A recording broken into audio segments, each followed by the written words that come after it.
بسم اللہ الرحمن الرحیم۔ السلام علیکم دوستو، میں ہوں علی رضا اور آپ دیکھ رہے ہیں روح انسان۔ آج کا ہمارا ٹاپک ہے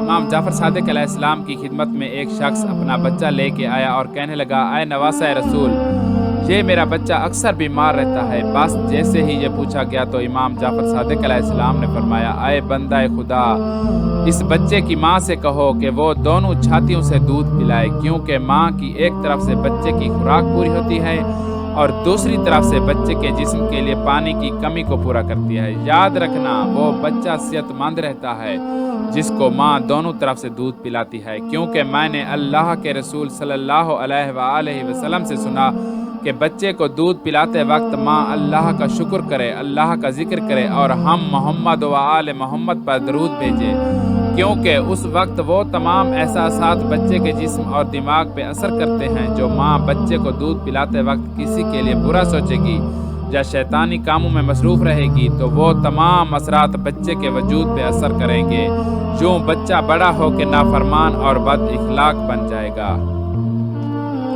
دوستو، آج کی ویڈیو بس یہیں تک تھی۔ امید ہے آپ کو پسند آئی ہوگی۔ اپنی رائے کا اظہار کمنٹ سیکشن میں ضرور کیجیے گا۔ اگر آپ نے ہمارا چینل روح انسان سبسکرائب نہیں کیا تو جلدی سے کر لیں، کیونکہ ہم آپ کے لیے ایسی اچھی ویڈیو لاتے رہیں گے۔ ملتے ہیں ایک نئی ویڈیو کے ساتھ، تب تک کے لیے اپنا خیال رکھیے گا۔ اللہ حافظ۔